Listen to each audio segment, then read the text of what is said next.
Good evening students. చూడండి, EAMCET students కోసం నేను పార్షల్ ఫ్రాక్షన్స్ నుంచి మరొక ప్రాబ్లం తీసుకున్నా. నేను సింపుల్గా ఈ ప్రాబ్లంని షార్ట్కట్లో ఈజీగా ఆన్సర్ ఎలా గుర్తించాలి చూడండి students. Resolve 3x - 18 divided by x³ into x+3. x³ ఉంటే డినామినేటర్లో x² x³ and x+3 factor 4 factors ఉంటాయి. ABCD వాల్యూస్ వస్తాయి. మరి నార్మల్ టెక్స్ట్ బుక్ మెథడ్లో ప్రిపేర్ అయితే చాలా కష్టం స్టూడెంట్స్. Time taken. మరి ఇక్కడ ఈ పార్షల్ ఫ్రాక్షన్స్కి దీని ఆన్సర్ ఉంది నా దగ్గర. ఈజీగా మనం ఆప్షన్స్లో ఇది వన్ ఆఫ్ ద ఆప్షన్ అవుతుంది. ABCDలలో ఏదో ఒకటి ఉంటుంది. రిమైనింగ్ కొన్ని చిన్న మార్పులతోటి మిగతా ఆప్షన్స్ పెడతారు. 1/x అంతే, చిన్న మార్పులతోటి. ప్లస్ 6/3 తీసుకోవచ్చు. ఇక్కడ -1/x+3 పెట్టవచ్చు. లేకపోతే ఇక్కడ నెంబర్లు మార్చవచ్చు. 3 దగ్గర 8, 6 దగ్గర 7, 1 దగ్గర 5, ఇలా నెంబర్లు మార్చవచ్చు. ABCD వాల్యూస్ మార్చవచ్చు. వన్ ఆఫ్ ద ఆప్షన్ అయితే ఇది ఖచ్చితంగా ఉంటుంది. మనం ఈ ఆప్షన్నే దీని యొక్క ఆన్సరు ఇదే అని మనం ఎంత ఈజీగా అలా గుర్తించవచ్చు అంటే చాలా సింపుల్ స్టూడెంట్స్, చాలా సింపుల్. ఇక్కడ మీరు x+లో 0 అయితే సబ్స్టిట్యూట్ చేయొచ్చు, ఎందుకంటే 1/xలు ఉన్నాయి కాబట్టి డివిజన్ నాట్ పాసిబుల్ కాబట్టి అలా వద్దు. 1 తీసుకుందాం బెస్ట్. సింపుల్గా 1 సబ్స్టిట్యూట్ చేస్తే చూడండి, ముందు ఈ వాల్యూలో 1 సబ్స్టిట్యూట్ చేసి చూద్దాం ఎంత సింపుల్గా. 3 × 1 3 -18 -15. 1³ అంటే 1, 1 + 3 అంటే 4, 4 × 1 4, -15/4 రావాలా స్టూడెంట్స్. ఆన్సరు మన దీని యొక్క కరెక్ట్ ఆన్సర్ ఉంటుంది కదా ఆప్షన్స్లో. మనం 1 సబ్స్టిట్యూట్ చేసినప్పుడు కరెక్ట్గా -15/4 రావాలి. వేరే ఆన్సర్ రావటానికి అవకాశం లేదు.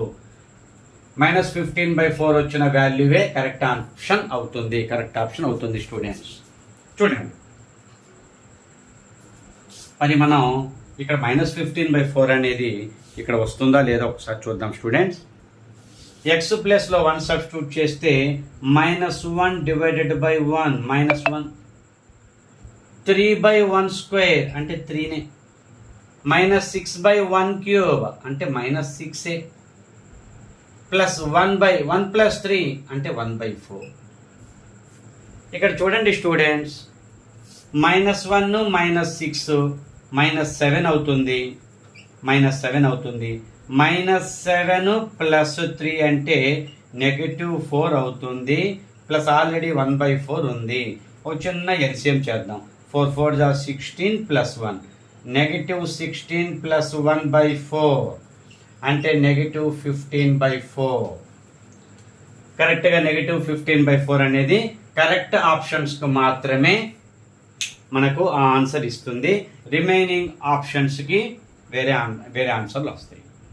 మనం ఇలా ఈ పార్షల్ ఫ్రాక్షన్స్ యొక్క ప్రాబ్లం, ఏ ప్రాబ్లం ఇచ్చినా సరే, ఎనీ ప్రాబ్లం, టెక్స్ట్ బుక్లో ఉన్న అన్ని ప్రాబ్లమ్స్ని మీరు ప్రాక్టీస్ చేయండి. ఇంకా ఏదన్నా మెటీరియల్స్లో కొత్త ప్రాబ్లమ్స్ ఏమన్నా ఉంటే వాటి మీద కూడా ప్రాక్టీస్ చేయండి. ఇలా 0 సబ్స్టిట్యూట్ చేస్తే 0నే సబ్స్టిట్యూట్ చేయాలి పాసిబిలిటీ ఉన్నప్పుడు, లేదంటే 1లు సబ్స్టిట్యూట్ చేసుకుంటే చాలు. ఇలా ఫాస్ట్గా మనం ఈ వాల్యూని చాలా ఫాస్ట్గా కనుక్కోవచ్చు స్టూడెంట్. మీకు నేను ఎక్స్ప్లెయిన్ చేస్తున్నా కాబట్టి ఆలస్యమైంది. డైరెక్ట్గా మనం దీంట్లో వాల్యూ చూస్తే పెన్ను కూడా అవసరం లేకుండా డైరెక్ట్గా -15/4 అనేది మనం ఈజీగా గుర్తించవచ్చు. ఆన్సర్లో చాలా సింపుల్గా గుర్తించవచ్చు. మీరు ఫాస్ట్గా మీరు ప్రాక్టీస్ చేసే దాంట్లో ఉంటుంది క్యాలిక్యులేషన్. చూడండి, ఇవన్నీ 1లే. -1 -6 -7 + 3 అంటే -4, -4 ప్లస్ ఇక్కడ 1/4 ఉంది. -4 + 1/4, 4 4 16 + 1 అలా -15/4 అవుతుంది.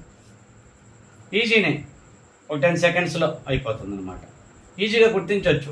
అలా కాదు అని చెప్పి మీరు నార్మల్ ప్రాసెస్లోకి వెళ్తే A/x, B/x², C divided by x cube D divided by x plus 3 ప్రాసెస్లోకి వెళ్ళి మీరు నార్మల్ ప్రాసెస్లోకి టెక్స్ట్ బుక్ ప్రాసెస్ ప్రకారం ప్రాక్టీస్ చేస్తే మినిమం 5 మినిట్స్ టైం అయితే ఖచ్చితంగా తీసుకుంటుంది. అలా చేయొద్దు. షార్ట్ కట్స్ ఉంటాయి ప్రతి చాప్టర్కి. నా షార్ట్ కట్స్ ఫాలో అవ్వండి స్టూడెంట్స్. రెగ్యులర్గా నా క్లాసెస్ ఫాలో అవ్వండి, మీకు యూజ్ అవుతుంది. ఫస్ట్ టైం నా క్లాస్ విన్న వాళ్ళు లైక్ చేయండి స్టూడెంట్స్. సబ్స్క్రైబ్ చేసుకోండి. నా యొక్క నోటిఫికేషన్స్ మీకు ఇమ్మీడియట్లీ అందుతాయి, ఇమ్మీడియట్లీ మీకు రీచ్ అవుతాయి స్టూడెంట్స్. షేర్ చేయండి మీ ఫ్రెండ్స్కి, రిలేటివ్స్కి, వాళ్ళకి యూజ్ అవుతుంది. నా క్లాసెస్ ఎక్కువ మందికి రీచ్ అవ్వాలి.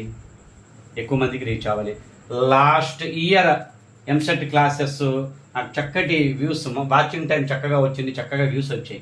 50 to 60 వీడియోస్ ఉన్నాయి స్టూడెంట్స్. చూడండి, వాటిని కూడా మీరు చూడండి. ప్రతి అన్ని షార్ట్ కట్సే. ఇప్పుడు అప్ టు ఎగ్జామ్ దాకా ఇప్పుడు న్యూ ప్రాబ్లమ్స్ కూడా నేను తీసుకొని క్లాసెస్ చెప్తూ ఉంటాను రెగ్యులర్గా. నా ప్రీవియస్ వీడియోస్ కూడా ఉన్నాయి, చక్కగా వాచ్ చేయండి, మీకు యూజ్ అవుతుంది. ప్రతిదీ షార్ట్ కట్టే. నా కాన్సెప్ట్ ఉపయోగించుకోండి స్టూడెంట్స్. నా షార్ట్ కట్స్ ట్రిక్స్ ఉపయోగించుకోండి, మీకు మంచి ర్యాంక్ వస్తుంది. కోరుకున్న కాలేజీలో మంచి కాలేజీలో సీట్ వస్తుంది స్టూడెంట్. రెగ్యులర్గా నా క్లాసెస్ని ఫాలో అవ్వండి. ఒక లైక్ చేసి చూడండి స్టూడెంట్. నా క్లాస్ ఇప్పుడు దాకా చక్కగా విన్నారు, ఒక్క లైక్ చేయండి. చక్కగా ఎక్కువ మందికి రీచ్ అవుతుంది. లైక్సే కదా ఎక్కువ మందికి రీచ్ అవ్వటానికి. కామెంట్స్ ఇవ్వండి, షేర్ చేయండి, సబ్స్క్రైబ్ చేసుకోండి స్టూడెంట్స్. Okay, thank you.